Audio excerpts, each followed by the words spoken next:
Buenas tardes, casi noches ya, a todos y a todas. Ya hemos pasado el Ecuador, creo que podemos decir que hemos pasado el Ecuador, pero lo que queda es igual de bueno que lo que hemos disfrutado, os lo aseguramos. Me acompañan en esta mesa con un tema tan concreto y tan extenso al que hemos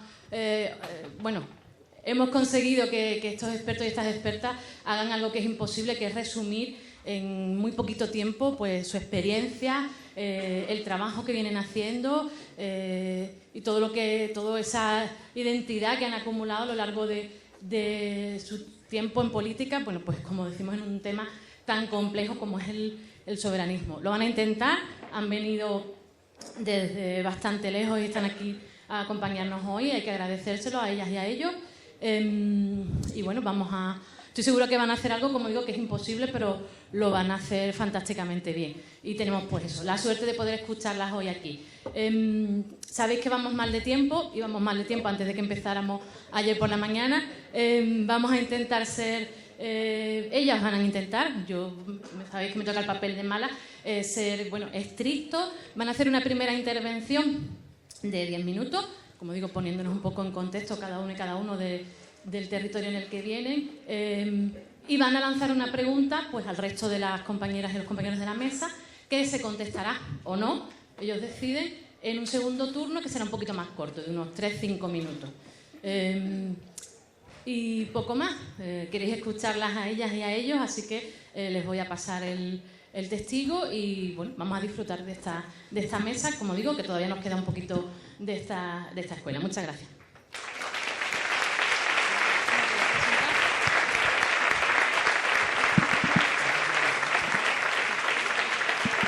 Si os parece, las voy presentando según intervienen, y primeramente va a intervenir Laure Vega, que es diputada por la CUP, y vamos a escucharla.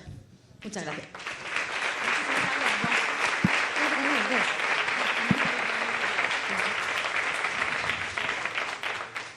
Bueno, lo primero, muchas gracias por esta invitación, porque la verdad es que es un honor estar en esta escuela que inaugura Delante Andalucía. Como tenemos que ir rápido, pues no lo voy a extender mucho, pero de verdad que me hace muchísima ilusión estar hoy aquí. Cuando nos planteaban el tema del soberanismo, así en abierto y muy concreto, quería plantear la idea de empezar un poco a pensar en qué es esta soberanía, ¿no?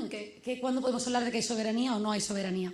Y pensaba que uno de los grandes errores muchas veces de la izquierda ha sido entender el soberanismo solamente como una lógica casi de la liberación de carácter nacional, ¿no? Cuando pensamos, por ejemplo, en Cataluña, que cuando hablamos de soberanismo sería lo mismo que el independentismo, como si fuera la posibilidad de que un Estado, el hecho de que generara un Estado ya por sí fuera soberano, cuando en realidad uno de los aprendizajes que deberíamos tener de la última crisis es que incluso teniendo un Estado, sobre todo en el sur europeo, como fue el caso de Grecia, no tiene por qué significar que haya soberanía. Lo que vimos es cómo estructuras no democráticas, como era la Troika, pudieron intervenir prácticamente en un Estado, ¿no? Y destrozar las estructuras públicas que precisamente son las que dotan de soberanía.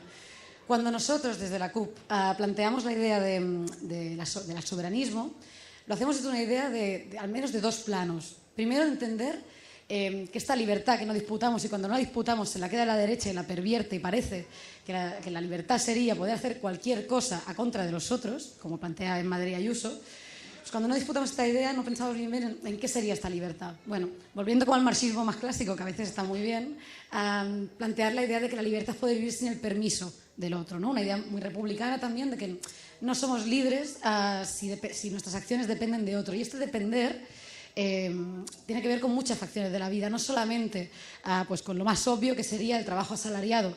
Tiene que ver también en términos feministas de que tú no puedes tomar determinadas decisiones si de eso depende pues, tu vida misma.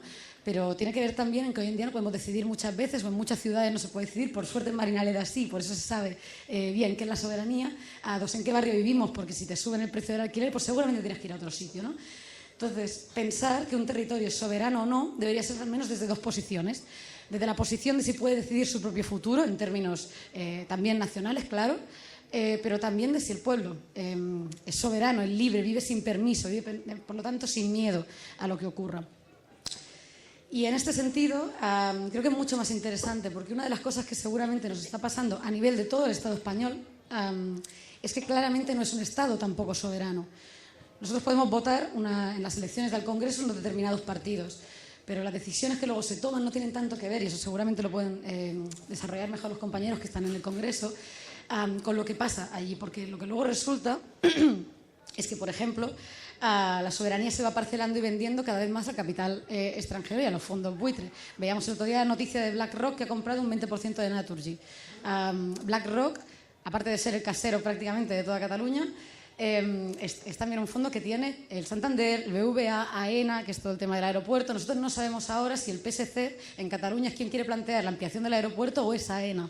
Entonces, más allá de las elecciones, ¿cuántos partidos que no podemos elegir están decidiendo determinadas cosas? ¿Hasta qué punto es soberano o no es soberano también el gobierno del Estado español? Cuando nosotros, o cuando mucha gente entró a militar en la CUP en su momento, como en mi caso, no se hacía desde una lógica del independentismo. De hecho, si se piensan qué ha pasado en Cataluña, lo que vemos es que si tuviéramos que pensar en la gente que es catalana, que ha nacido catalana, que se siente catalana y que esta accediera al independentismo, no hubiera pasado lo que pasó, que es que casi la mitad del pueblo catalán sale alrededor del 1 y el 3 de octubre de aquella huelga, sino que tenía una pulsión, un anhelo de libertad. De hecho, fue cuando hubo todo este proceso a partir, ¿no?, del estatuto y demás, cuando la gente dijo, hay cosas por las que no estoy dispuesto a pasar, que es algo que también se ha vivido mucho en Andalucía, ¿no?, cuando se rompe la economía moral, todo aquello que estamos dispuestos a tolerar o no, es cuando también se frena la extrema derecha. Ahora la volvemos a tener, pero en su momento teníamos la Plataforma por Cataluña. Es decir, que cuanta más pulsión de libertad, cuanta más democracia, lo que vimos es que más se frenaba la extrema derecha y más subían determinadas pulsiones mucho más alegres, mucho más libres, y que en cambio, cuando no ha sido así, es cuando vuelve a arrasar, digamos, esta lógica más del miedo. Entonces, una de las cuestiones que planteamos es que muchas veces no hemos conseguido hacer entender, también por las correlaciones de fuerza propias dentro de los soberanismos en Cataluña, que la potencia de las naciones sin Estado, cuando impugnan cómo se constituye el régimen del 78 y el Estado español, es precisamente la pulsión democratizadora que tienen. Cuando vemos cómo el partido judicial se constituye en partido que prácticamente quiere legislar y no aplica la ley de amnistía, es una de las cosas que están no sé decirlo en castellano. Es una de las cosas que están criticando, no sé qué es la palabra, da igual, a este soberanismo, ¿no? Nosotros creemos que los soberanismos de todo el Estado no solamente están hablando de una cuestión nacional en términos de independencia o no independencia, sino que están hablando de la propia independencia de ese pueblo. O sea, no creo que se pueda decir que Cataluña es soberana o que cualquier región o cualquier pueblo es soberano si el rider de globo no puede decidir su vida. Y en ese sentido es cuando pienso que tenemos que pensar también qué tipo de programa es un programa soberanista, porque una de las cosas que nos pasa muchas veces a las izquierdas es que cuando estamos en el gobierno hacemos muchos más equilibrios de los que hace la derecha, que luego arrasa con todo.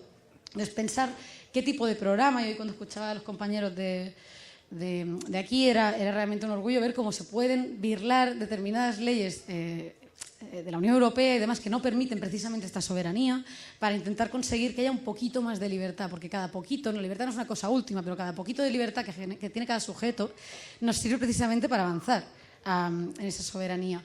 Entonces, ¿qué tipo de programa deberíamos pensar? Pues deberíamos pensar, por ejemplo, toda la cuestión de la vivienda, cómo se hace aquí, cómo somos capaces de que deje de ser algo tan básico como la vivienda, una cosa que no hay una demanda elástica, no puedes decir que está en el mercado porque nadie podemos decidir no tener un sitio donde vivir, que vuelva a ser del pueblo, que puede quedar fuera de la lógica de mercado. Es decir, en última instancia, no hay posibilidad de un soberanismo de derechas, porque si solamente se trata de la cuestión nacional, si no se trata de la vivienda, del trabajo, pero no solo, sino también de las posibilidades de horizontes que desarrollamos cada uno.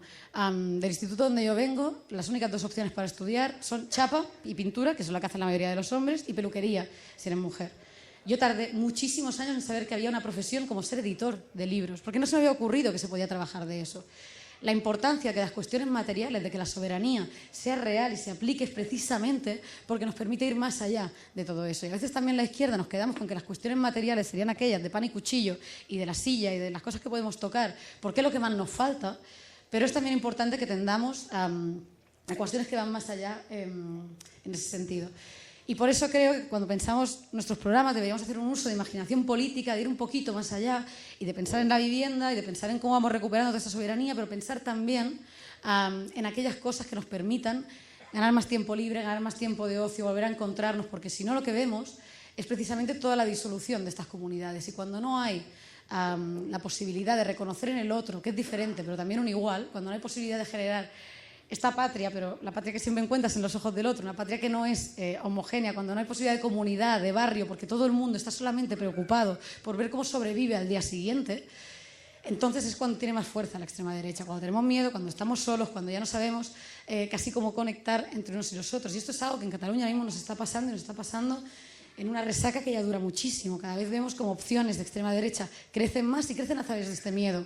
Crecen a través de los medios de comunicación, pero crecen también porque la gente está cada vez más aislada. Entonces, creo que es importante que podamos plantear también un programa que nos permita precisamente eso, liberar tiempo, volver a encontrarnos, generar otro tipo de estructuras y plantear una mica un poco esta línea de una izquierda que sea capaz otra vez de volver a ilusionar y no pensar que solamente va a estar disputando la última migaja pidiendo permiso, precisamente. Porque si nosotros, cuando llegamos a las instituciones, somos tibios, es evidente que mucha parte del pueblo, que luego que decimos querer representar, no se va a sentir representado. Y cuando no estamos nosotros, precisamente lo que están son todos estos partidos que no se presentan en las elecciones, un poder judicial heredero del franquismo, unos fondos buitre o una serie de organizaciones casi políticas, pero económicas, que se van quedando, creo que ya van por, BlackRock solo va por 20 de las 35 empresas del IBEX 35, son precisamente los que tienen el control de la soberanía de nuestro territorio. Y viendo cómo pasó en Grecia, cómo ha pasado también en el Estado español, que no se puede reformar la Constitución para unas cosas, pero sí para priorizar que se pague la deuda en vez de los servicios públicos, creo que es importante que cuando pensamos esta soberanía pensemos en una lógica de que son el conjunto de los pueblos y el conjunto de la gente que lo vive juntos, precisamente para recuperarla y ponerla otra vez en manos de quien la debe tener. Gracias.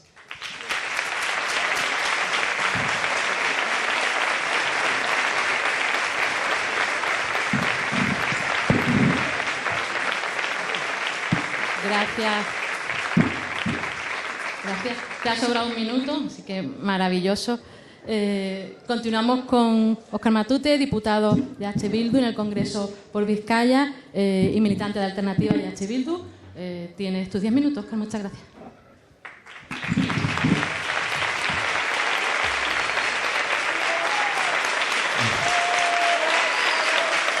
Vale. Sabía...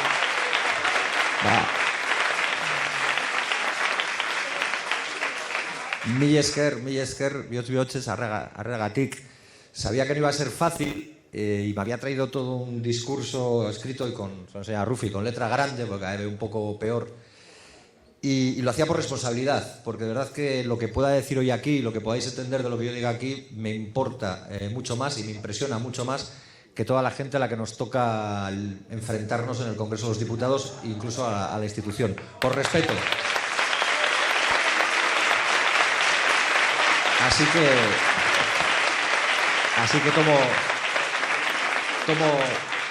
tomo la velocidad de crucero habitual y me pongo al lío. Cuando me invitaron a la charla, y agradezco a la gente de Adelante Andalucía por la invitación, porque sé que no es fácil invitar a Euskal Herria Bildu a algunos sitios, me sugirió el título algo más que lo obvio, porque al final el título es soberanismos, y soberanismos bien podía haber sido sustituido o reemplazado por independentismos o por nacionalismos. Alguien pensará que es simplemente una cuestión de matiz, que es diferentes formas de expresar la misma idea, pero no es exactamente así. Y ya que yo he venido hasta aquí y he viajado desde mi nación, desde Euskal Herria, como compañeras y compañeros lo han hecho desde las suyas, desde Cataluña, desde Galiza y desde Andalucía, bueno, esto es menos viaje, pues estás aquí, pues yo también os quiero invitar a un viaje para ver un poco qué hay detrás de los conceptos del nacionalismo, de la independencia y del soberanismo. Al principio del siglo XXI, aproximadamente, empezó un proceso revolucionario voy a citar un país así que me ha venido y no sé por qué, Venezuela. No sé por qué me ha venido.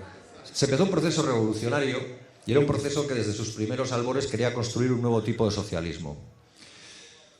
Las paredes estaban pintadas de lemas que decían independencia y socialismo.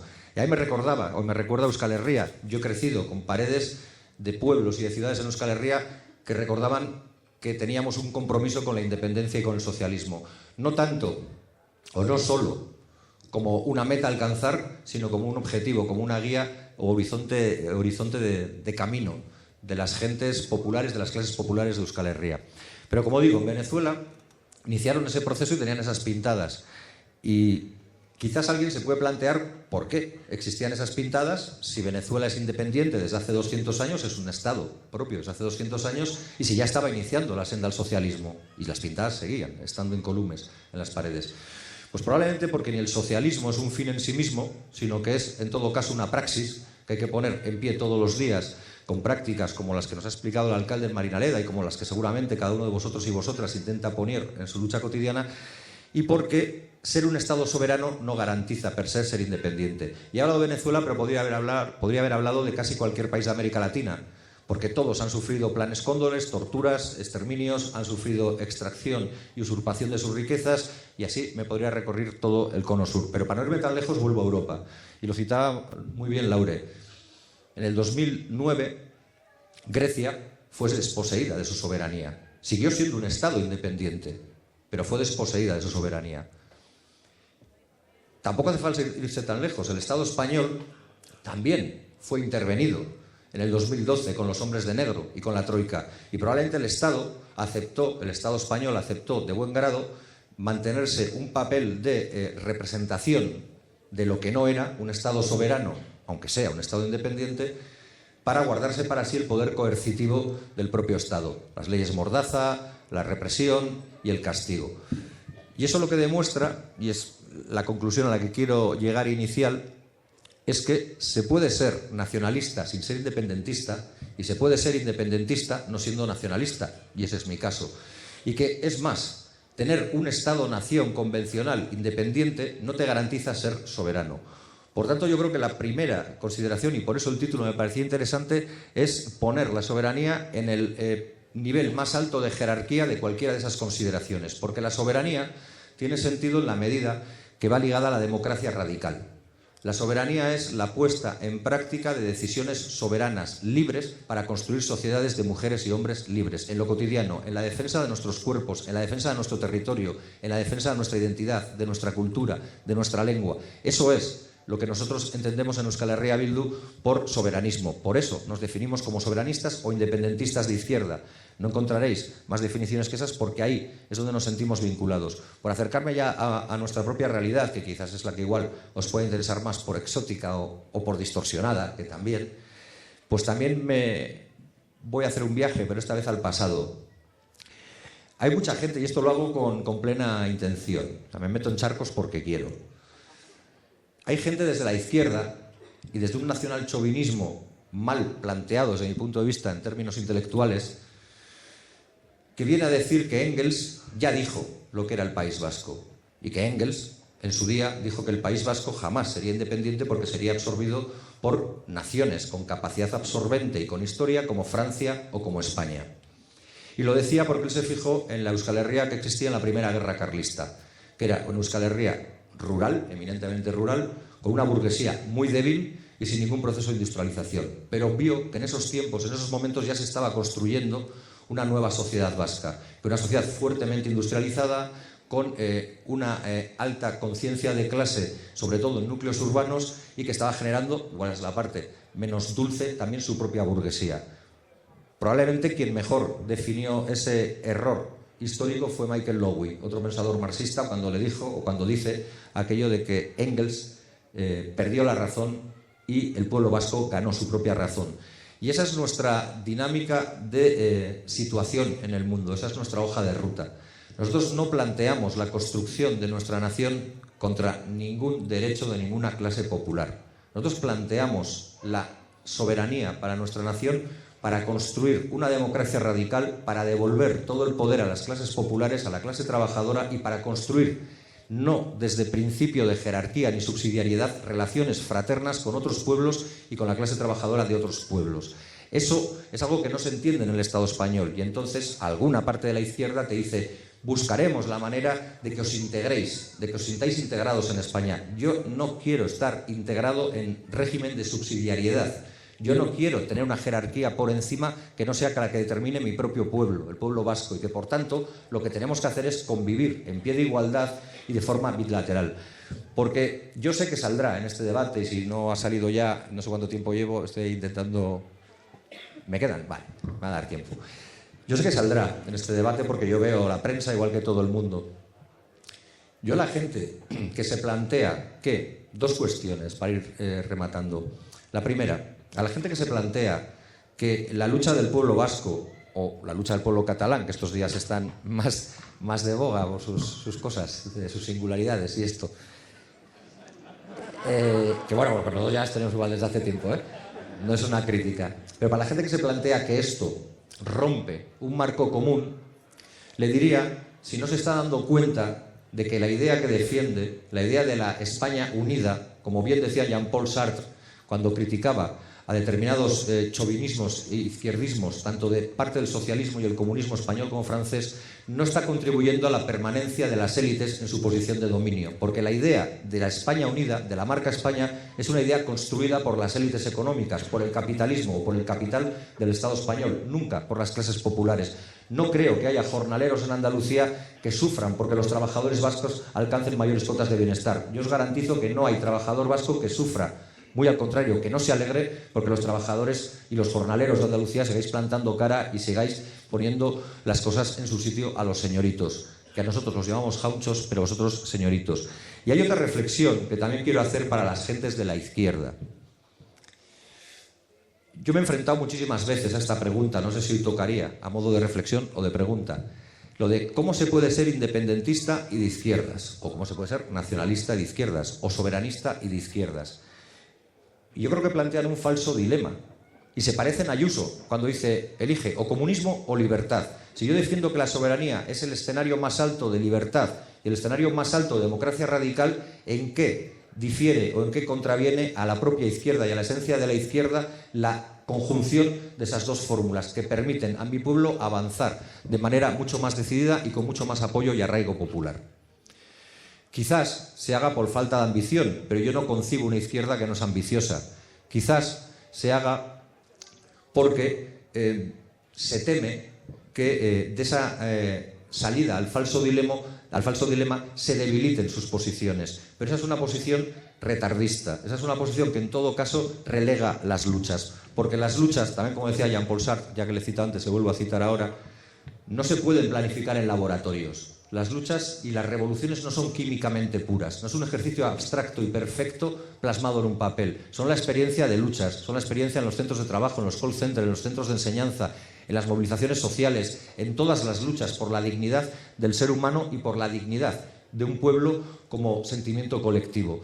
Por tanto, a toda esa gente que dice defender el soberanismo debilita a la clase obrera, esa gente es la que también, y seguramente no soy el único que lo ha oído, está empezando a decir que el antirracismo debilita a la clase obrera, el feminismo debilita a la clase obrera, el antirracismo y el ecologismo debilita a la clase obrera. Y es mentira, es una falsa prelación o un falso entendimiento de lo que son las luchas sistémicas y de lo que son en todo caso las necesidades de poner en pie de igualdad todas las luchas, la multidimensionalidad.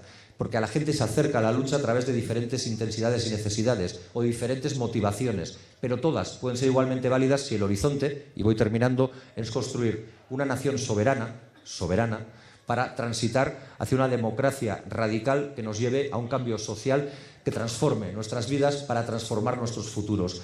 Y en definitiva eso es lo que decía Galeano cuando hablaba de la utopía, eso es lo que defendemos cuando señalamos que en las paredes pintadas se habla de socialismo y lo entendemos como una praxis y no como un fin, y es lo que yo veo o quiero ver y quiero seguir viendo en realidades como la de Marinaleda, cuando se mantienen en pie ante un futuro tan incierto, defendiendo su dignidad y defendiendo la posibilidad de vida digna para todos y para todas.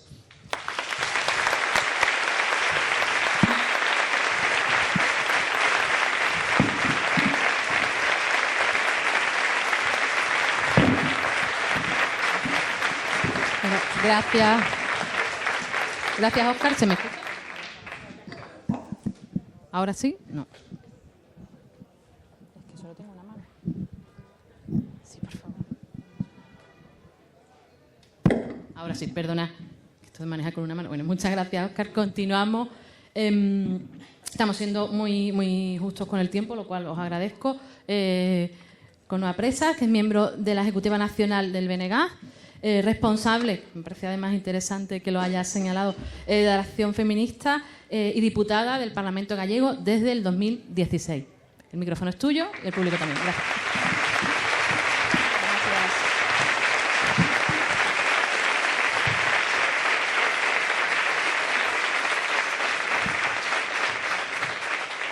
Muchísimas gracias, me hace muchísima ilusión en lo personal y también en lo colectivo poder estar hoy aquí, poder haber compartido estas jornadas de aprendizaje con vosotros y estar también en esta mesa tan bien acompañada, ¿no? Yo quiero agradecer en primer lugar a Adelante Andalucía haberse acordado de mí y también tengo que darle gracias a México porque aquí tenía que estar Ana Miranda, nuestra eurodiputada, que ha ido a la investidura. Para vosotros es una pena, para mí es una suerte.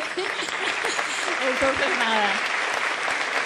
De todos modos, le he prometido que os transmitiría sus saludos, su agradecimiento y también su ofrecimiento siempre para colaborar con vosotros y hacer de altavoz en el Parlamento Europeo de todas las causas justas de Andalucía en estos momentos tan importantes.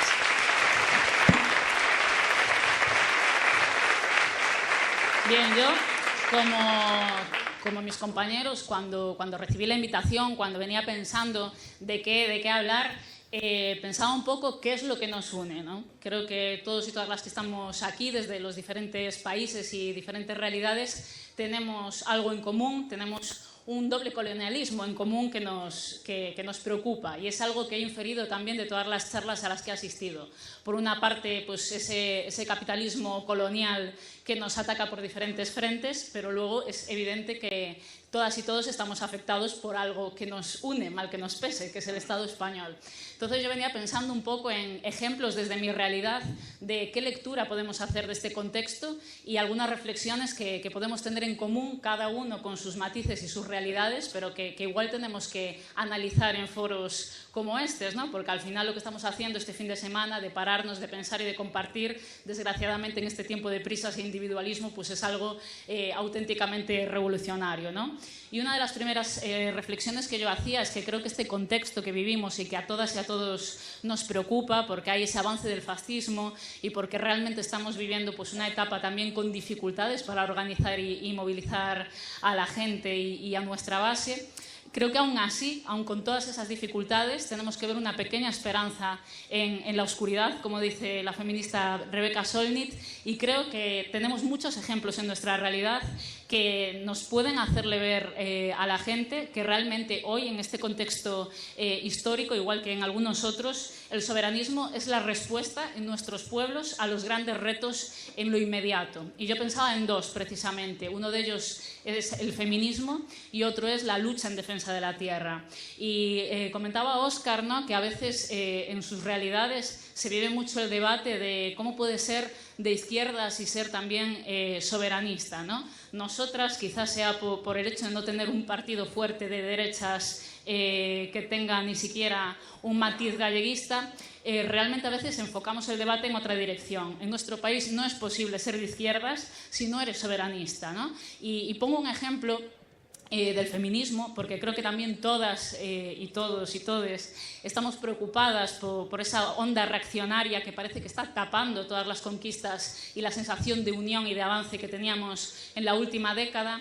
Y yo pensaba, por ejemplo, en algo que ha sido polémico en el Estado español y que nos ha atravesado a todas y a todos porque compartimos todas un sistema penal y judicial patriarcal y estatal, que es la lucha contra la violencia sexual, ¿no? Y pensaréis, ¿qué tiene que ver eso con el soberanismo? ¿Qué tiene que ver eso con el derecho de autodeterminación del pueblo gallego, ¿no? Nosotras tenemos, gracias al feminismo gallego y gracias a que en un momento hubo un gobierno alternativo al Partido Popular, una ley de violencia machista que se adelantó al Convenio de Estambul, que gobiernos del PP, pero también del Partido Socialista, tardaron décadas en firmar y ratificar, que reconoce la violencia sexual como una violencia machista ejercida de forma organizada contra las mujeres. Algo que nosotros en nuestra legislación ya tenemos desde 2007, que el Estado español ha tardado años en incorporar, pero que sin embargo, desde los propios prejuicios y a veces complejos de inferioridad que tenemos en los diferentes pueblos, nunca se pone en valor, ¿no? Entonces, para algo tan elemental como tener ese soporte a las víctimas de atención sexual, hemos estado luchando años porque el Estado español era un hándicap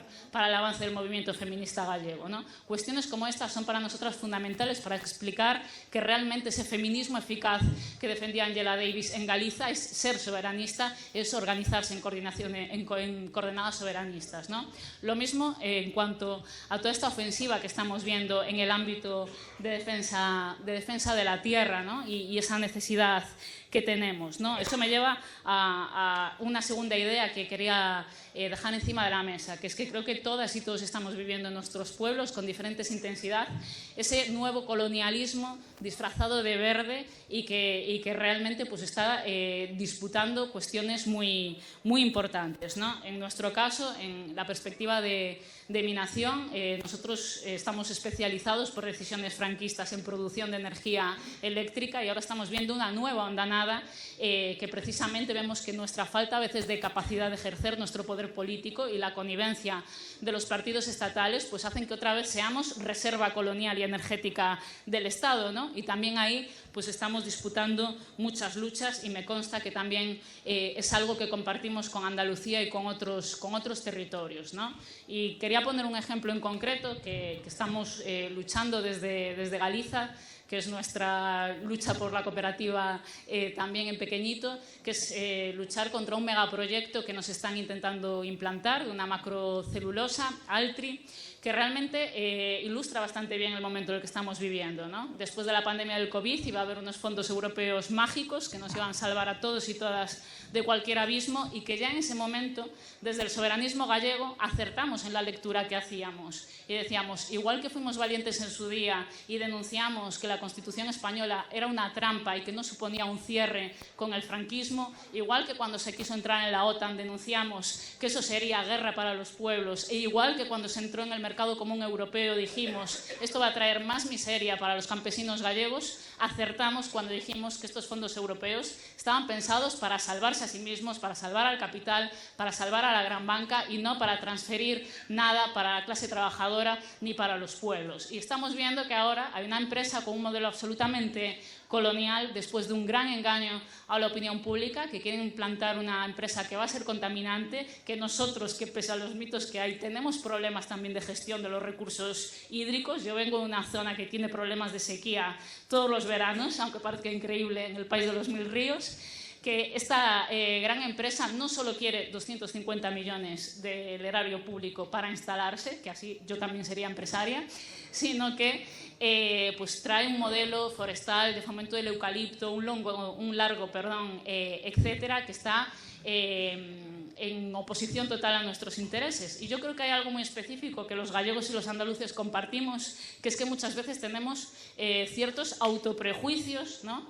Mucha de nuestra gente, porque nos han inoculado siempre una lectura de que somos partes pobres de un Estado presuntamente rico, cuando realmente lo que somos naciones empobrecidas, ¿no? Esta empresa se quiere instalar en una parte sobre la que hay muchos prejuicios, se piensa que es interior, que es despoblado, que es pobre, y todo lo contrario. Solo en los ayuntamientos que afectaría directamente hay más de 3.000 explotaciones ganaderas, hay una superficie agraria útil que se ha intentado ampliar a través de concentraciones parcelarias que llevan pidiendo la gente de la tierra más de 20 años, y el Partido Popular ha aprobado una ley para en menos de un año resolver este proyecto estratégico y si no se resuelve indemnizar a la empresa con 1 millón de euros. Para la gente, más de 20 años de trámites administrativos, para esta empresa 1 año, ¿no? Y es un territorio que es la segunda denominación de origen más productiva del Estado español. No es en absoluto un rincón abandonado de la mano de Dios, pobre y necesitado de la ayuda de ninguna gran empresa, ¿no?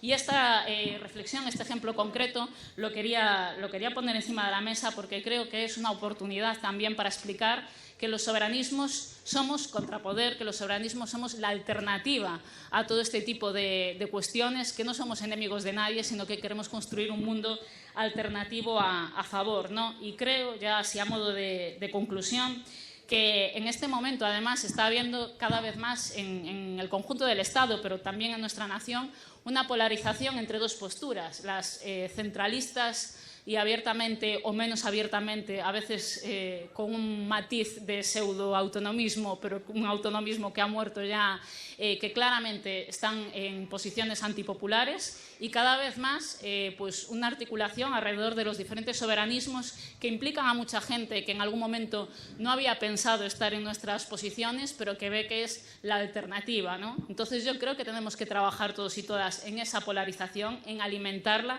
y en demostrarla que aquí hay esas dos alternativas, ¿no? Y que ahí es donde entran en juego pues foros como este, porque tenemos muchas alianzas ante problemas comunes que tejer, sí, iba a decir tecer ya en gallego, y que tenemos que intensificarla. Y que en los últimos procesos electorales hemos visto también cómo somos diques de contención ante el avance del fascismo, los diferentes soberanismos, y cómo también incluso en el Estado español, pues en este contexto, los frenos que ha habido a intentos de retroceso o los tímidos avances que ha habido es porque ha habido fuerzas soberanistas que han actuado de freno ante un partido autodenominado del progreso, pero que sabemos que solo actúa o solo se para cuando se le obliga, ¿no? Entonces creo que ahí tenemos mucho que avanzar, mucho que poner en común, y ahí dejo también mi pregunta, ¿no? ¿Cómo podemos intensificar esa polarización que yo creo que hay entre esas dos alternativas, la más centralista y contraria a los intereses de las clases populares, y la que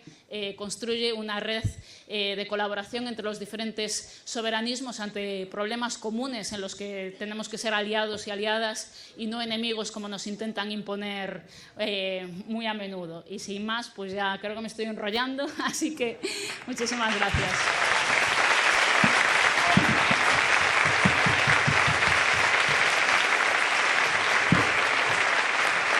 Gracias, Noa. Bueno, continuamos con Gabriel Rufián, portavoz de Esquerra Republicana en el Congreso. Gabriel, tienes tus 10 minutos.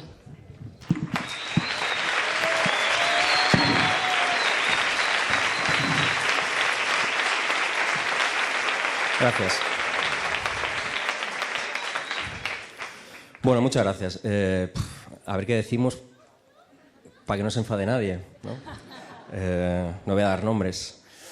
Bueno, de hecho yo creo que tenemos que hablar siempre para enfadar a alguien, ¿no? Primero de todo, pues muchísimas gracias a las organizadoras, organizadores de este acto. Tenéis que entender que yo diría, quiero creer que hablo por todos y todas aquellas que estamos aquí, que al menos para mí es algo novedoso hablar frente a gente que tiene buena cara, que me quiere escuchar, porque yo creo que todos y todas hablamos frente a gente bastante chunga. En definitiva, tenéis mucho mejor cara que Abascal, y eso es muy de agradecer. Y segundo, pues también ha sido una oportunidad no solamente para conoceros a vosotros y a vosotras, sino también a mis compañeros y compañeras. No conocía a nadie excepto a Óscar. De hecho, una señora maravillosa hoy me ha dicho: hombre, una foto, Gabriel Matute, ¿no? Entonces ha sido muy guay. Ya incluso nos confunden cuando todo el mundo sabe que el guapo es él, ¿no? Bueno, no, a lo que voy. Yo la verdad es que llevo desde que me invitaron y me explicaron el tema, me propusieron el tema soberanismos, ¿qué es soberanismo? Pues llevo días dándole vueltas. Y es complicado, pero a la par muy sencillo de explicar, ¿no? ¿Qué es ser soberano? Bajo mi punto de vista, creo que es tener conciencia de quién eres, tener conciencia de quién es el causante de la opresión que sufres y rebelarte frente a eso, ¿no? Y la tercera derivada, ser también muy consciente de que esa rebelión supondrá un coste personal y mediático terrible, ¿no? No somos del PSOE. O sea, enfrentarte, ser soberanista, y lo comentaban mis compañeros y compañeras, ser soberanista, nacionalista, independentista, bajo mi punto de vista son todos derivadas del republicanismo. O sea, no se puede no ser soberanista y republicano que en definitiva tiene una máxima muy sencilla que a mí me explicó Joan Tardá hace mucho tiempo. ¿Qué es ser republicano? Entender que nadie es más que nadie. Que nadie es más que nadie. Es muy sencillo, pero para muy complicado. Pero fijaos, ¿os suena, conocéis, podéis llegar a imaginar un sitio en el que la gente tenga casi garantizada por un precio irrisorio techo y pan? Yo qué sé, un nombre de un pueblo. Marinaleda, vale. Marinaleda, que es ejemplo de conciencia, de soberanismo durante 40 y pico años, ha sufrido de ese desgaste mediático. De hecho, habéis tenido aquí a gente que ha cotizado muy poco, de Vox, diciendo que erais terribles, y es bastante posible que seáis odiados por gente que no tiene ni techo ni pan. Ese es el poder de aquellos que están en contra de esto. Y hay que entenderlo. Y también, bajo mi punto de vista, ser soberano, ser soberanista, es la defensa total y absoluta de la libertad. Yo creo que la derecha, la ultraderecha, hace ya mucho tiempo que le ha robado conceptos a la izquierda que debemos recuperar. El primero es la libertad. Nos lo han robado. Y el segundo es el orden. El orden. Ser de izquierdas y ser republicano es inherente al orden. Por ejemplo, yo quiero una república independiente para mi país con 1000 nacionalidades, con 1000 apellidos, con 1000 banderas, con 1000 idiomas, con 1000 sensibilidades, integradas, aceptadas y no insultadas, ni menospreciadas. Volvamos a la libertad. ¿Qué es ser libre? ¿Qué es ser libre? Lo que dice Ayuso. Libre es poder hacer o poder ser. Es decir, hoy en día, con un teléfono móvil, podemos acceder a coger un vuelo, reservar un vuelo para ir a cualquier parte del mundo.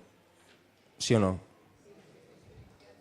Mis abuelos tardaban 15 horas en llegar a la pedanía en la que vivían desde Barcelona.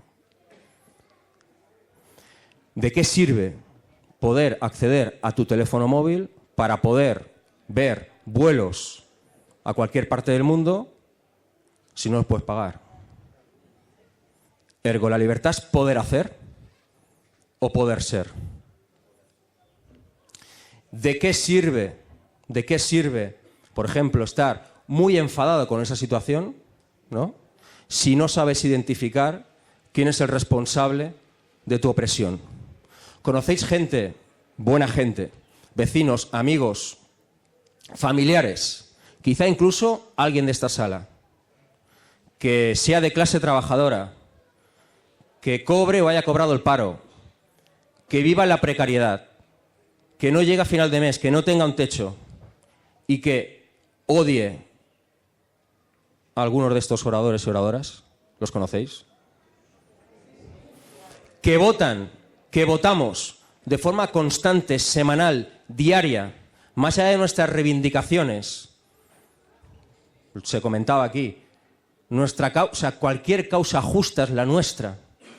Nosotros, cuando conseguimos un avance para nuestros países, queremos que esos avances también lleguen al resto de la gente. Es la derecha la que niega derechos a la gente y no la izquierda. Pero conocéis a esta gente. ¿Por qué pasa? ¿Por qué odian a gente que votamos de forma recurrente, en nuestro caso en el Congreso de los Diputados, en los parlamentos autonómicos, a favor de sus condiciones de vida, de forma constante, y en cambio votan y aplauden a gente que vota de forma semanal contra sus intereses de clase? ¿Por qué? Es un mal negocio siempre decir a la gente que vota mal, ¿eh? No se le puede pedir a alguien que curra 10, 11, 12 horas en precario por 700, 800, 900, 1000 pavos en el mejor de los casos, que cuando llega a casa a las 9 de la noche se ponga a leer a Gramsci. Se va a poner el hormiguero. Lo siento mucho. Por eso yo creo que nuestra obligación, aparte... ¿Cuánto me queda? 2. Aparte de ser más, es absurdo y es tóxico, y nosotros lo hemos sufrido, que formaciones políticas hipotéticamente soberanistas, independentistas, digan que ser más es malo. ¿Tú cómo convences a alguien en Cataluña, por ejemplo, que tenga la tricolor republicana en su balcón? De que quizá la estelada también es su bandera. Primero diciendo que las banderas no se comen, por muy esteladas que sean. Y la segunda es explicando el por qué quieres que tu país sea independiente y no el qué.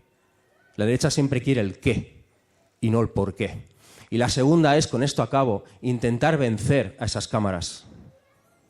No me refiero a los compañeros, evidentemente, que están haciendo su trabajo.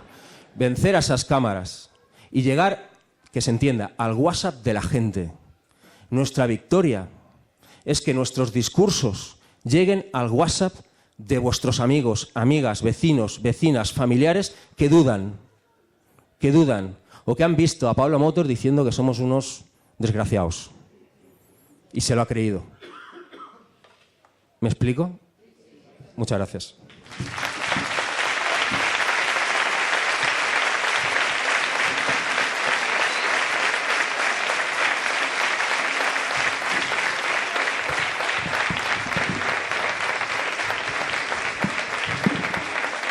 Gracias, Gabriel. Bueno, y finalizamos esta primera ronda escuchando a José Ignacio García, militante de Adelante, que es como me ha pedido que le presente. José.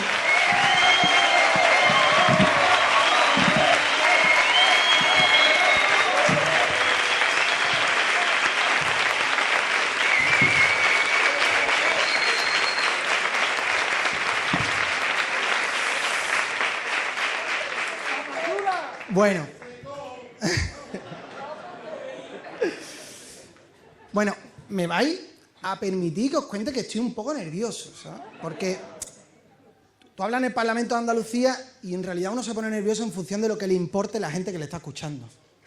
Y estamos en Marinaleda.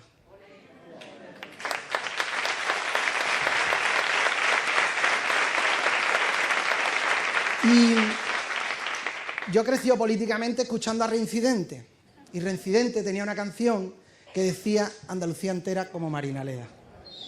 Entonces, esto causa un poco de, tú sabes, de congoja, ¿no? Después, antes que nada, daros las gracias en nombre de Adelante Andalucía, en nombre de nuestra organización, a las compañeras que habéis venido desde otras naciones, desde otros territorios y, bueno, que nos estáis acompañando. Bueno, para nosotros es muy importante porque solo esta imagen ya está lanzando un mensaje político y un mensaje político que es de rabiosa actualidad. Nosotros y nosotras vamos a defender con uñas y dientes los derechos de las clases trabajadoras andaluzas. Pero eso no se hace contra ningún pueblo, se hace contra las élites.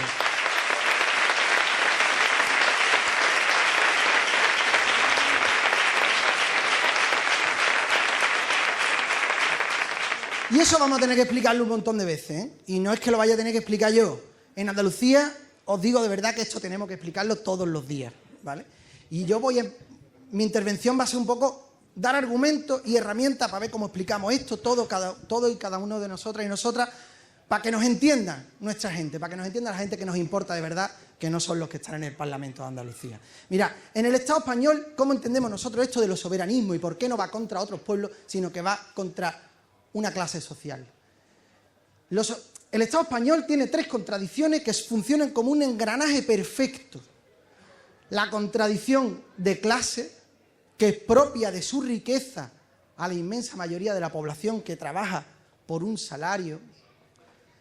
La contradicción territorial o la contradicción nacional, por la cual determinados territorios se han especializado, por decirlo entre comillas, se han dedicado a un tipo de capitalismo que es el capitalismo extractivo, que nos extrae materias primas, que nos extrae mano de obra barata, que nos extrae patrimonio cultural, que extrae una serie de riquezas, pero cuidado, no para enriquecer otros pueblos, no para enriquecer a ningún trabajador ni de Cataluña, y lo subrayo, no para enriquecer a ningún trabajador de Cataluña, porque hay que decirlo, sino para enriquecer a una clase social, a una oligarquía, que se beneficia de ese funcionamiento del régimen del 78, que tiene esos tres engranajes: la contradicción de clase, la contradicción territorial y la contradicción patriarcal, que hace que le expropia la riqueza a la mitad de la población sobre la que recae todo el trabajo reproductivo que es imprescindible para la vida. Entonces, siendo conscientes de que existen esas tres contradicciones de clase, de territorio, de nación y de patriarcado, la pregunta a toda la gente que estamos aquí, y mucha otra gente que no está aquí, que milita en otras organizaciones, en otros espacios, pero la pregunta que hacemos es, bueno, y si somos conscientes de ¿qué es lo que tenemos que hacer? Pues la obligación de todo militante es cambiar el mundo. La obligación no es una opción, es la obligación. Y eso se hace desde el momento histórico que te ha tocado vivir y desde el lugar en el que te ha tocado vivir. Y a nosotros y nosotras nos ha tocado vivir en Andalucía. Y ahí recojo una frase que me encanta de Carlos Cano, que usamos muchas veces. Carlos Cano decía: ser andaluz es mi forma de ser persona.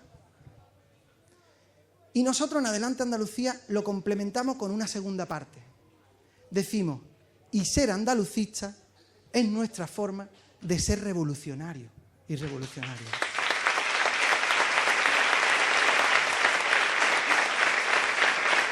Porque fijaros,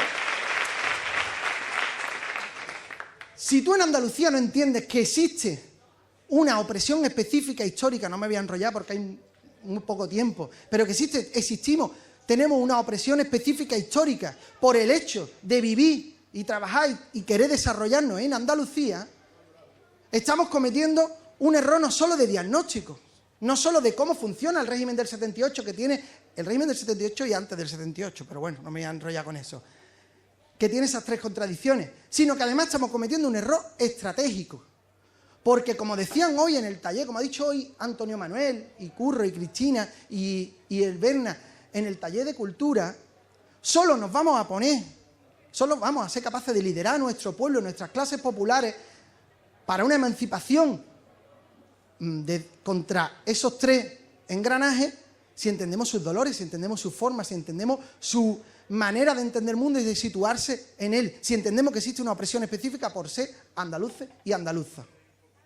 Ahora bien, hay otro error contrario, que es entender que se puede liberar Andalucía en alianza con los sectores sociales que se han aprovechado de esta situación de dependencia de las clases populares de Andalucía. Que se puede liberar Andalucía con los caciques, que se puede liberar Andalucía con una derecha que se diga andalucista. Y mira, yo ahí recojo una frase que dijo Rufián hace 48 horas en el Congreso de los Diputados, por decir algo polémico, ¿no? Dijo Rufián, el problema de los andaluces no son los catalanes, sino que han estado gobernados durante 40 años por caciques. ¿Y quién se ha molestado? ¿Quién ha salido? Claro, ¿quién ha salido a responder? Susana Díaz.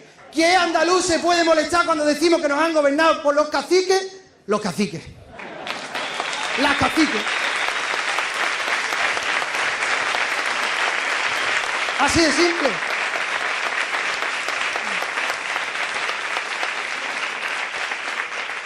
Si te molesta será por algo, Susana.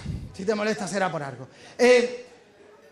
Claro, ese error de entender que nosotros podemos liberar Andalucía en alianza con los sectores sociales, con los empresarios, los rentistas, los dueños de las empresas, los que explotan Doñana, los que secan nuestras tierras, los que se cargan nuestras costas, ese error de que hay algún tipo de alianza con ellos por el hecho de ser andaluces, es un error basado en una idea, y es que Andalucía es un pueblo atrasado.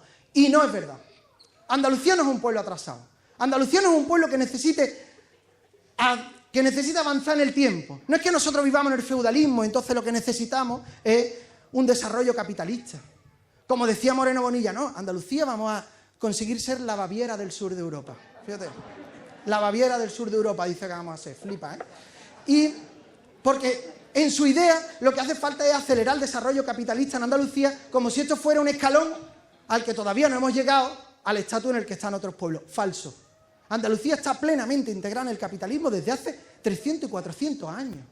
El problema es que jugamos un papel de patio trasero del capitalismo. No para el desarrollo de otros pueblos, sino para el desarrollo de otras clases sociales.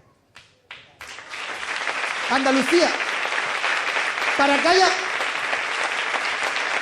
haya multinacionales que produzcan y contaminen, en algún sitio tiene que estar la planta contaminante. Y está en el polo químico de Huelva, o está en el campo de Gibraltar, haciendo que haya más cáncer que en ningún sitio de Europa. Para que en algún sitio algunos se forren con la energía nuclear, en algún sitio se tiene que meter la mierda nuclear, en el Cabril. Vale. Por eso, nosotros jugamos ese papel de patio trasero del desarrollo de otras clases sociales. Y por tanto, nuestro enemigo no son otros pueblos. En este contexto, en el que estamos todos los días en la televisión hablando del debate territorial, hay dos pulsiones que son igualmente peligrosas. Una es la pulsión del problema de todos son los catalanes. Perdonadme, Laure y Gabriel, pero es que todos los días el problema de todos son los catalanes. Esa pulsión es una pulsión que quiere convencernos, señor Moreno Bonilla quiere convencernos de que él nos cierra un centro de salud por culpa de un trabajador de un barrio popular de Barcelona. Fijaros. Pero hay otra pulsión, cuidado, porque hay otra pulsión también tremendamente peligrosa, que es la que representa al gobierno central, el gobierno del PSOE y Sumar, que es la del federalismo por arriba y el centralismo por abajo. Llegar a un acuerdo con determinadas élites y olvidar a Andalucía. No. Ningún acuerdo sin Andalucía y ningún acuerdo sin las clases populares. Pero eso se resume en que no nos molesta el avance en derechos de otros. Y lo decimos muy claramente con una frase que podemos explicárselo a todo el mundo. No nos molesta que los catalanes gestionen sus rodalíes. Tienen derecho a gestionar sus rodalíes, a tener trenes en condiciones. Lo que nos molesta es que no los tengamos nosotros. Ya está. Es así de simple. Por eso hace falta, termino con... ¿vale? Por eso hace falta un bloque histórico. Yo, la palabra plurinacional es que la han manoseado tanto en los últimos años que no me gusta. Pero hace falta un bloque histórico confederal de clase y de ruptura, que ese no es el bloque de investidura. Frente al bloque de la derecha y al bloque que apuntala al PSOE, apuntala al régimen del 78, en adelante Andalucía estamos empeñados en construir ese tercer bloque. Un bloque que sea soberanista en el sentido que le han explicado ellos, y no me enrollo más con ese tema, en el sentido de tener la capacidad de decisión sobre nuestro tiempo, la capacidad de decisión sobre cómo nos relacionamos, la capacidad de decisión sobre cómo producimos la energía y en qué la gastamos, sobre en qué sectores productivos vamos a apostar y cuáles no, sobre cuánto tiempo trabajamos, cuánto tiempo no, sobre cómo nos relacionamos, qué tipo de ocio tenemos, qué tiempo libre tenemos, cómo son nuestros cuerpos, nuestras identidades y cómo nos desarrollamos sexualmente, la capacidad de decidir sobre todo lo que importa en la vida. ¿Habrá un proyecto más liberador que ese? Si es que la libertad, el proyecto que nosotros decimos, es justamente el proyecto de la libertad, la capacidad de decidir sobre absolutamente todo. ¿Decidir para qué? Para construir una cosa que se llama ecosocialismo y que esa es nuestra tarea histórica. Por tanto, vamos allá.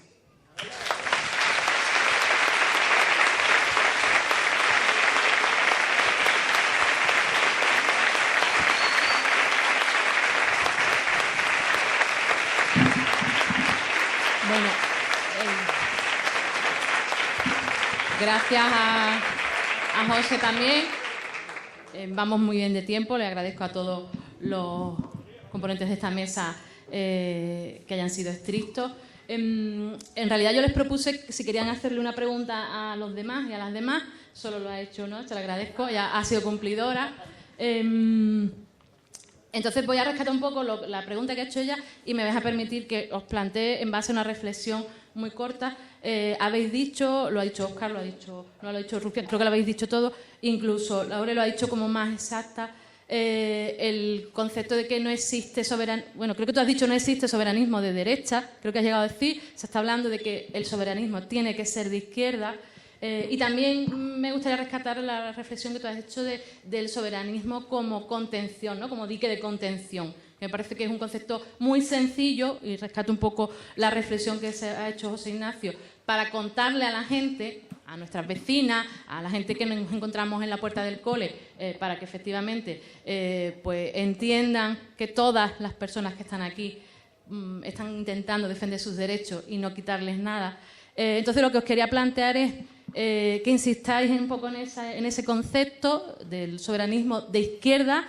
A mí me ha encantado de que no existe de derecha, pero bueno, entiendo que cada una lo desarrolle un poco. El cómo podemos convertirlo en contención y si queréis y podéis y os apetece trasladarlo a políticas concretas, es decir, cómo desde las instituciones, cómo desde donde se está haciendo, donde estamos haciendo políticas, podemos trasladar esa fuerza conjunta de todos los territorios, pues con ese marco del soberanismo. Ahí es nada, pero os lo planteo y mantenemos el orden que teníamos. Decir también que la militante que cometió el error ya la hemos expulsado de adelante y no va a volver a pasar. Entonces, si os parece, tenéis unos 5 minutos. Como vamos bien, pues os dejo que habléis, que es muy interesante lo que estáis hablando. ¿Comienzas tú, si te parece? Pues ahí va. Vale, muchas gracias. Uy, ¿sí? ¿Aquí? Vale. 5 minutos, ¿eh? Bueno, más o menos. Bueno, ya lo he dicho antes, no creo que sea posible pensar en un soberanismo que no sea de izquierdas, porque si es un soberanismo que solamente se plantea como la independencia, que creo que lo ha explicado muy bien Óscar, ¿no?, de un Estado, no vale. Así que como aquí ya puedo aprovechar el resto de minutos para explicar lo que comentaba la compañera. ¿Cómo podemos seguir aprofundiendo en esta diferencia? Bueno, yo creo que aquí tenemos unas tareas importantes, que es precisamente que no nos hagan equivocarnos de enemigo. Quiero explicar una historia que es algo muy triste porque también está pasando en Cataluña cuando hablamos de cómo son los enemigos y cómo está sirviendo para que algo que era un derecho que conquistaron precisamente catalanes, pero también todos los andaluces que habían migrado, toda la gente de Extremadura que había migrado, como era el derecho y no el privilegio, aprender catalán, ahora está en disputa. Porque si gente como yo, castellano parlante, como muchos otros, pudimos aprender catalán y ahora incluso a veces no sabemos cómo se dice algo en castellano porque nos ponemos muy nerviosos, fue porque allí se luchó por parte de familias migradas junto con familias catalanas para que en las escuelas se aprendiera el catalán. Y en cambio, lo que se plantea ahora es que eso es un problema. Es decir, la derecha hace ahí una ofensiva para decir que esto del catalán pues es un adoctrinamiento, que es algo bueno para los que hablan catalán en casa, pero malo para los castellano hablantes, y dividen al pueblo trabajador.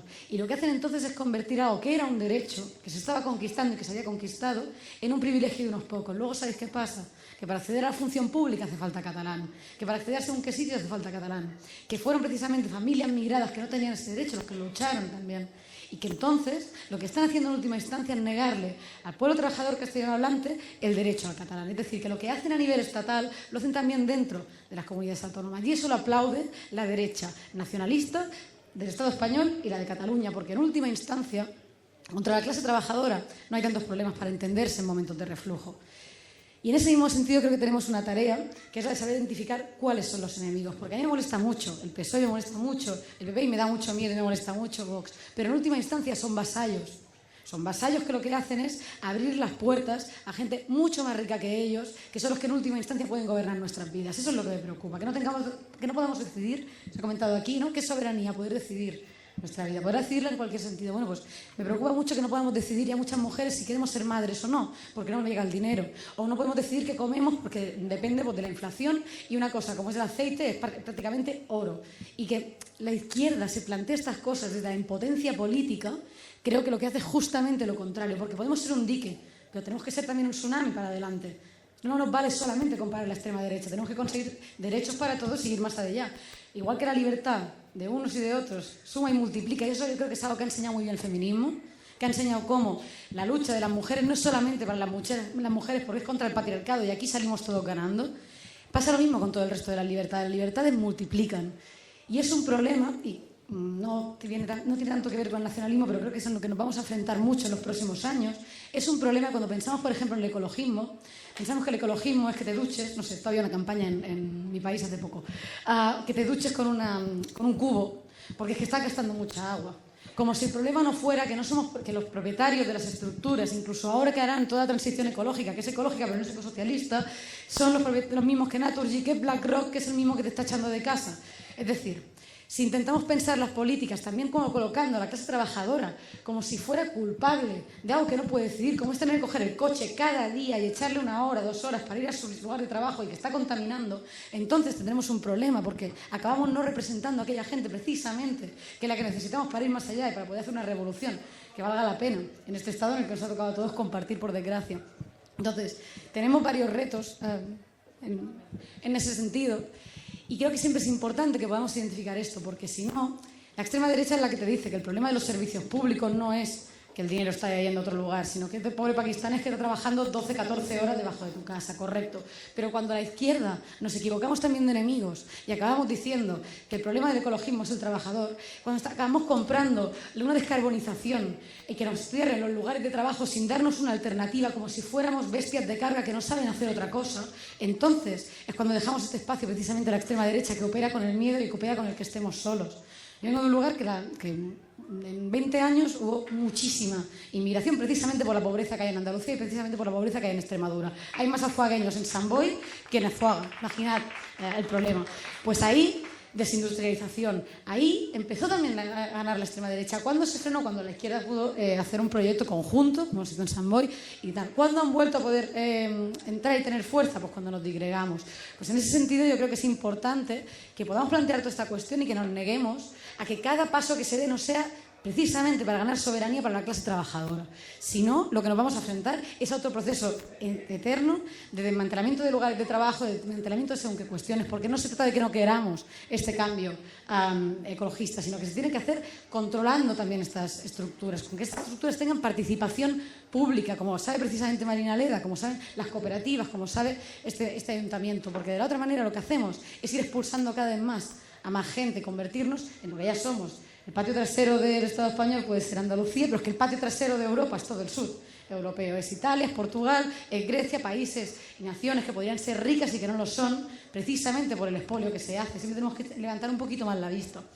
Y en ese sentido solamente pues, como recalcar un poco esta idea de que tenemos que elegir muy bien quiénes son los enemigos, que esa va a ser la tarea del próximo tiempo, que evidentemente pues no es ninguno de los que estamos aquí, no es ninguno de los trabajadores que están en el resto de lugares, sino que precisamente solamente juntos, como comentaba Ignacio, tendremos la posibilidad de impugnar todo esto y de poder volver a rozar a la idea que era libertad. Creo que tiene toda la razón Gabriel cuando plantea, ¿no?, que hemos ido perdiendo todas esas bellas palabras. Bueno, pues que era libertad, pero que también era democracia, lo decía Óscar.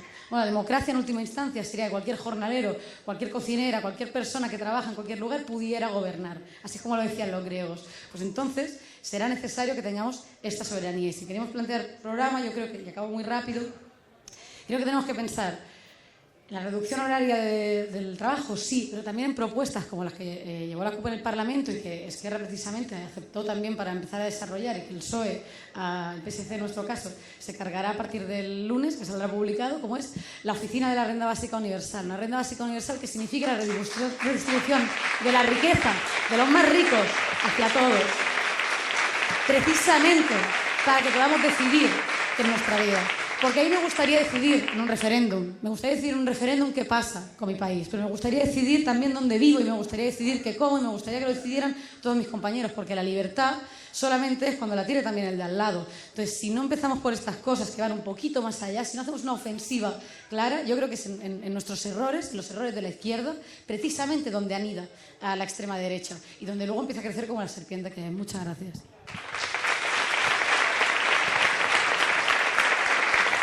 Gracias, Laure.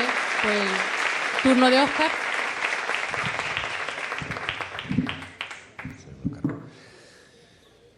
Casi yo empezaría esta réplica casi enfadado, ¿no? Porque porque habéis dicho que habéis expulsado a esa compañera por haber hecho votación de los nombres, y casi estoy por provocar una escisión, que sé que es algo que en las izquierdas del Estado siempre tiene un momento.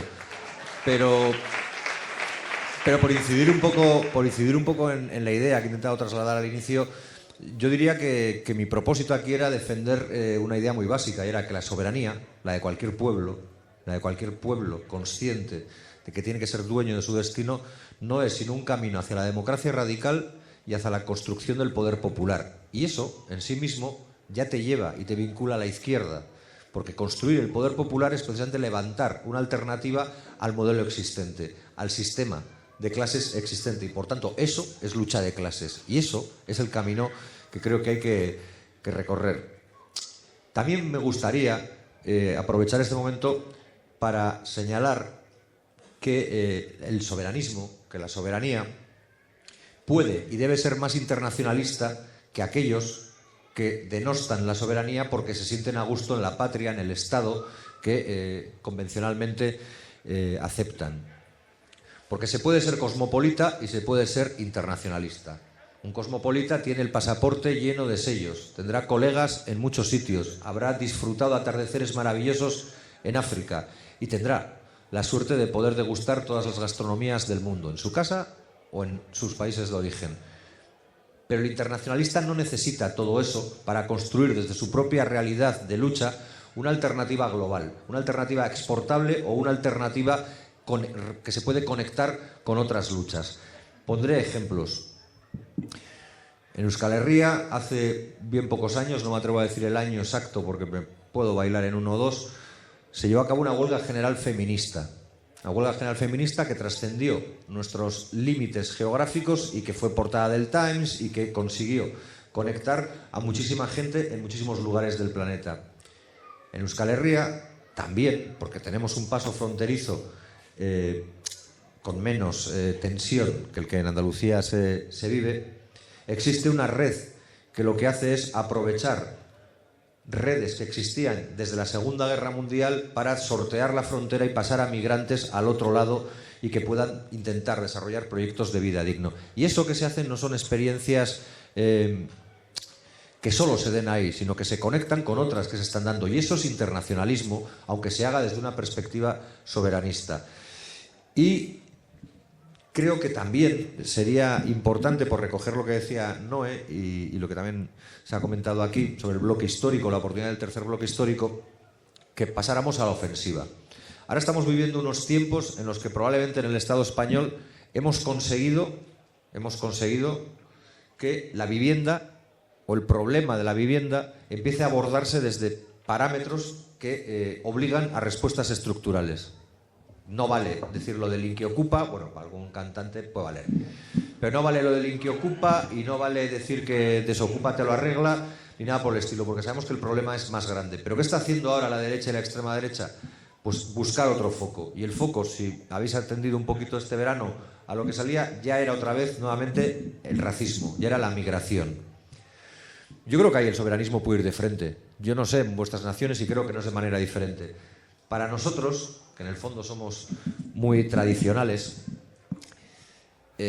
para nosotros vasca es toda la persona que vive y trabaja en Euskal Herria, punto y final. Y esa es una máxima de históricos dirigentes de la izquierda abertzale desde los años 70. Y esa máxima es algo que no pueden decir, por desgracia, entiendo, los diferentes partidos o muchos partidos del Estado español, que nos hablan de cupos de devolución, que nos hablan de devoluciones en caliente, que nos hablan de regularización de algunos y de otros no, y que nos hablan de exportación de gente, de personas, para que no se sobrepasen o no se sobrellenen sus poblaciones. Por tanto, ahí sí podemos ofrecer una cara más democrática, una cara más abierta y tolerante. Curiosamente, desde aquellos lugares donde si algo se nos ha imputado es que éramos sociedades cerradas, sociedades restrictivas y sociedades que incluso miraban por encima del hombro a otros pueblos por entenderlos en un nivel de desarrollo inferior. Pues ahí podemos combatirles y empezar a construir esa polarización de respuesta. Porque tampoco, y termino ya, no nos vamos a engañar. Nosotros, cuando construimos Euskal Herria Bildu, allá por el 2011, teníamos dos posibilidades. Podíamos haber construido un refugio para nuestra base militante, haber construido un refugio amplio para seguir soñando en reuniones colectivas nuestra revolución pendiente y para seguir caminando por el camino de la utopía hacia ningún lugar, pero decidimos construir un proyecto hegemónico. Y ese proyecto hegemónico necesita de articulaciones, de luchas que nos hagan ser cada vez más, como decía Gabriel. Y es ahí donde tenemos que encontrarnos con otros pueblos, y es ahí donde tenemos que encontrarnos con otras luchas.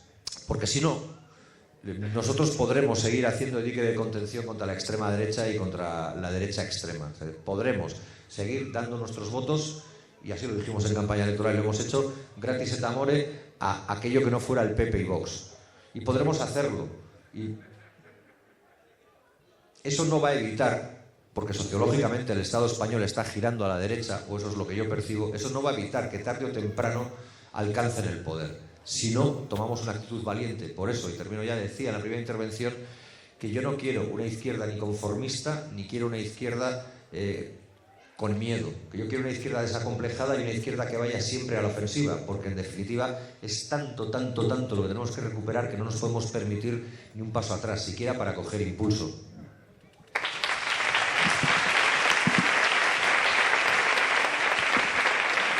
Gracias, Óscar. Pues le tocamos.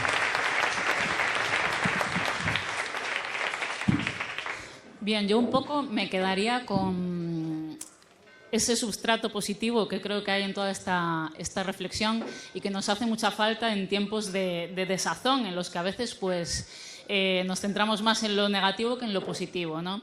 Y yo creo que pese a todas las dificultades que estamos viviendo, cada uno en nuestros contextos individuales, pero también en ese contexto estatal e internacional que compartimos, hay algo que creo que conforme avance este momento histórico vamos a saber ver cada vez más como algo positivo, que es ese avance poco a poco de cada uno de estos soberanismos. Yo creo que cuando cada uno de nosotros avanza individualmente, por así decirlo, acaba repercutiendo positivamente en los demás, y que estamos en un momento en el que, pese a esa hostilidad cada vez más centralista, más españolista, más abiertamente fascista, también hay cada vez más gente que está viendo a los soberanismos como una alternativa en clave de clase, en clave de territorio y en muchas más claves avanzadas, ¿no? Y en ese sentido, pues yo recordaba, por ejemplo, cuando se vivió todo del procés catalán, y desde Galicia intentamos apoyar, había una plataforma, hicimos concentraciones de apoyo, manifestaciones, múltiples pronunciamientos políticos. En ese momento, pues mucha gente también decía, caray, le estáis echando narices, ¿no? Y al final, eso que a veces daba casi un poco de temor, de decir, jolín, al final esto nos va a arrastrar. Pues al contrario, porque yo creo que ese momento de los hermanos catalanes, para muchas personas que simplemente eran demócratas, abrió los ojos de decir, oigan, es que tienen todo el derecho del mundo a decir lo que piensan, a votar, a ejercer ese derecho, ¿no? Y que ahí se ha visto qué importante era que los demás fuésemos valientes también, ¿no? Igual que ahora que vemos el debate del financiamiento, de la deuda, etcétera, etcétera. Claro, es que nosotros insistimos, nuestro problema no son los hermanos catalanes, es que nuestro problema es que tenemos un señor presidente que dice que no, que él no va a negociar, que Feijóo no le deja, que por encima también es gallego. Claro, a veces entiendo que desde fuera nos miréis con extrañeza. En fin, yendo a lo concreto, ¿no? Yo creo que sí que estamos yendo a ese escenario que tenemos que alimentar, o nosotros, por ejemplo, desde Galiza, donde no hay otra alternativa que sea mínimamente, ya no digo soberanista, sino lo que pudiésemos considerar un mínimo de autonomismo que en algún momento de la historia pudo haber habido en el Partido Socialista en Galiza, ya no existe. Es el Partido Socialista más centralista, más sumiso a Madrid y más acomplejado de la historia. Y lo mismo el Partido Popular. O sea, hace 20 años podía haber a lo mejor algún tipo de consenso. Hablábamos antes de lo energético. En Galiza había un consenso a favor de que no hubiese implantación de eólica marina en nuestra costa, por razones científicas. No os voy a dar una chapa de energía eólica, pero por la morfología de nuestra costa la plataforma continental más inmediata es muy baja, por lo tanto, es muy profunda, perdón, muy pronto. Por lo tanto, aún no hay tecnología para poder hacerla lo suficientemente alejada de la costa y que sea seguro para el sector productivo marítimo, ¿no? Pues algo tan elemental como eso, que durante muchos años, muchas décadas, hubo un consenso de todas las fuerzas políticas gallegas, eso ha saltado por los aires. Y lo ha seguido saltando esta semana por los aires el Partido Socialista Estatal, ¿no? Como eso, miles de cosas. Entonces, estamos en un escenario en el que nosotros tenemos el reto político también, ahora que hemos dado un nuevo salto, de hacerle entender a la gente que hay dos opciones. Seguir continuando en posiciones subsidiarias con el centralismo, sea con la cara del PP o del PSOE, o avanzar confiando en la alternativa soberanista, ¿no? Cada uno tenemos nuestras realidades, pero creo que en ese avance común tenemos muchas sinergias que tejer y que también cuando veamos avances concretos en los diferentes pueblos tiene que servir de espejo para nuestros convecinos, para enseñarles que hay una lucha en positivo, que ese internacionalismo dentro del Estado es muy positivo y nos ayuda a romper amarras con muchas cuestiones que tienen que ser transformadas. Y esa fragmentación de la política en el Estado y esa situación en la que fuerzas soberanistas ponen en jaque muchas veces a los gobiernos del Estado y la situación, más allá de que a los que estamos en el día a día de una organización política nos produce ataques al corazón porque no sabemos cuándo nos van a convocar unas elecciones y eso nos da mucho trabajo interno y organizativo, creo que a la larga va a ser positivo porque se normaliza que existimos, que somos agentes políticos, que tenemos derechos y que estamos tomando los micrófonos en los parlamentos porque nos ha votado el pueblo, porque representamos ideas colectivas que tienen gente que tiene un pueblo detrás, ¿no? Y los demás pues tendrán que acostumbrarse a eso porque estamos cada vez más unidos, más fuertes y foros como estos pues nos ayudarán a seguir en ese camino.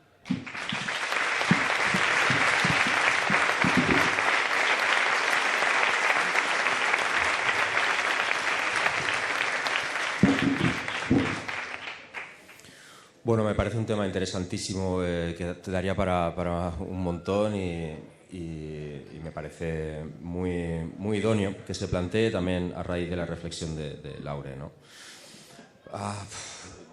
Yo creo que la derecha se comporta siempre igual, tenga la bandera que tenga. La derecha es el peor casero del mundo. La derecha siempre se piensa que sus países, sus instituciones son suyas y nosotros somos inquilinos que de vez en cuando estamos ahí y que nos pueden echar a patadas. Y esto lo hace la derecha española y esto lo hace la derecha catalana. Yo vengo de un sitio, Cataluña, en el que existe una derecha catalana que reparte carnets de pureza y de buen y mal catalán. Sí. Por ejemplo, ¿alguien duda en esta sala que todas estas formaciones políticas que nosotros aquí tenemos el honor de representar, excepto Adelante Andalucía, y algún día lo consiga, hemos tenido representatividad, si quieren, ojalá sí, hemos tenido representatividad en el Congreso de los Diputados? ¿Alguien duda de que gracias a estas formaciones políticas, más allá de nuestros matices, más allá evidentemente de nuestras banderas, nuestras luchas, nuestras causas, durante todo este ciclo, durante todo este periodo, durante estos gobiernos, hemos ayudado, hemos contribuido, de hecho hemos protagonizado? Creo que era Laura también que lo decía. Quizá no los avances suficientes, pero hemos frenado retrocesos y se han aprobado cosas también muy buenas para la gente, inequívocamente insuficientes, pero se han aprobado cosas para la gente. ¿Esto alguien en esta sala lo duda? ¿Alguien en esta sala cree que el BNG no ha negociado adecuadamente con el PSOE, teniendo en cuenta la fuerza que tenía, que ha regalado sus votos? ¿Alguien lo cree? ¿Alguien cree en esta sala que Bildu, con la fuerza que tenía, ha regalado sus votos al PSOE? ¿Alguien cree en esta sala que cuando estaba la CUP no ha negociado bien, ha regalado los votos al PSOE? ¿Alguien cree en esta sala que Esquerra Republicana ha regalado, no ha negociado bien con el PSOE, teniendo en cuenta su fuerza? Pues yo vengo de un sitio en el que muchísima gente cree que sí. De hecho, vengo de un sitio en el que muchísima gente llama traidor a un tipo que se ha chupado 4 años de talego por un referéndum de autodeterminación. La derecha siempre funciona igual y siempre tiene cosas que tienen un pitorro rojo que nosotros no tenemos.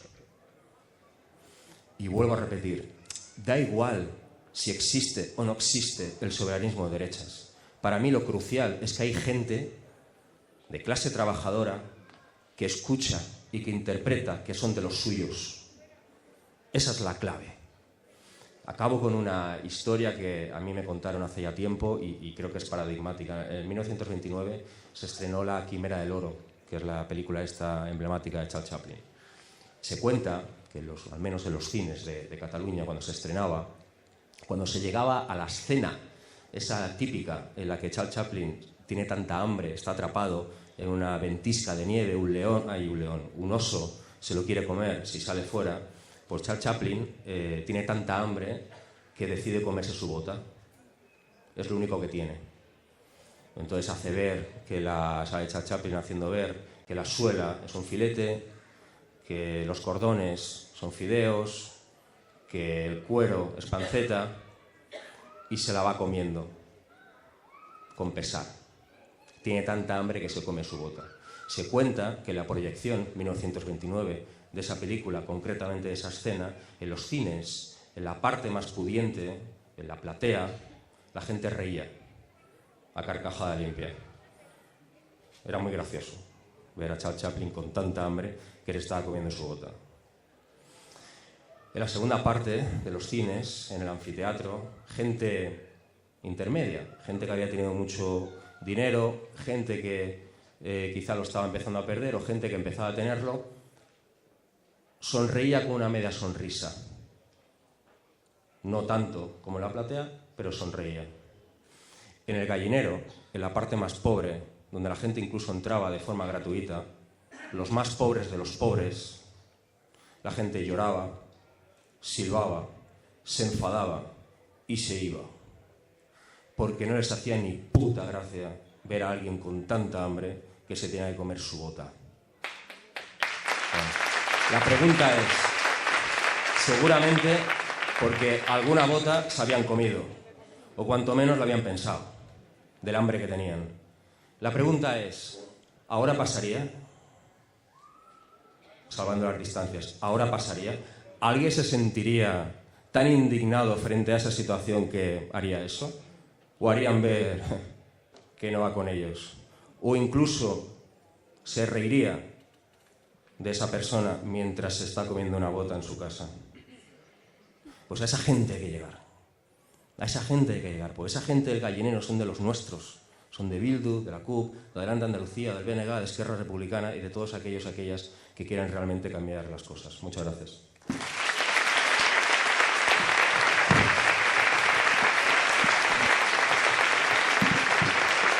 Gracias.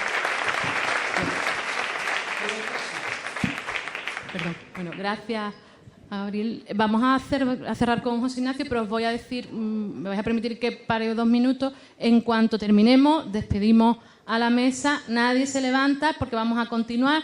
Le vais a dar un aplauso a las personas que me acompañan, por supuesto, pero nos quedamos donde estamos porque vamos al meeting. De hecho, a José no le vamos a dejar que baje. Entonces, bueno, terminamos esta mesa, pero nos quedamos aquí todos y todas, ¿de acuerdo? Muchas gracias, José. Vale. Bueno, pues muy breve para cerrar el foro, porque ahora... Uy. Vale, porque ahora empieza el meeting, que va a ser cortito, va a ser una cosa cortita, pero todo el mundo también queremos escuchar a Tere, queremos escuchar a más portavoces de adelante y nada, terminar con una idea. Yo creo que no hay tarea más importante en este momento histórico que la pelea contra la extrema derecha. No tenemos otra tarea más importante. La cuestión es, ¿cómo vamos a pelear contra la extrema derecha? Yo creo que la única forma de pelear contra la extrema derecha es articular ese tercer bloque del que hablábamos. Hay un bloque de la derecha y la extrema derecha, el bloque del gobierno, del PSOE, del statu quo, y queda pendiente un tercer bloque. Y esa es la tarea histórica, porque lo que tenemos actualmente, el gobierno central, es el gobierno de virgencita que me quede como estoy. Su único proyecto político es que no gobiernen los otros. ¿Qué le vamos a decir cuando, esperemos que no pase, pero si llega la derecha y la extrema derecha al gobierno y se arrastren ante BlackRock y se arrastren ante los fondos de inversión? ¿Sabéis lo que nos van a decir cuando nos quejemos? Vosotros lo hicisteis antes. El gobierno de izquierda lo hizo antes. ¿Qué vamos cuando Abascal, esperemos que no, sea ministro del Interior y asesine a 40 personas en la frontera? Cuando salgamos a protestar, ¿sabéis lo que nos van a decir? Marlaska lo hizo antes. Por tanto, solo podemos pelear contra la extrema derecha si nosotros y nosotras articulamos un tercer bloque histórico en el que tenemos que estar todas las fuerzas confederales, soberanistas, las fuerzas populares, si somos independientes radicalmente de los que mantienen el statu quo y si vamos a la ofensiva, si proyectamos, porque la extrema derecha tiene un proyecto nuevo, la extrema derecha tiene un proyecto diferente. ¿Cuándo lo va a tener la izquierda? La izquierda tiene que proyectar un proyecto radicalmente nuevo, con nuevas palabras, con nuevos símbolos y sobre todo con soluciones a los problemas reales. Trabajo, tiempo, vivienda, migraciones, racismo, feminismo. Ese es el proyecto y ese proyecto está por construir y tenemos que hacerlo desde los soberanismos, desde las naciones sin Estado, desde el derecho a decidir y desde la capacidad política para confrontarle a Ayuso cuando nos diga comunismo o libertad, nosotros digamos comunismo y libertad.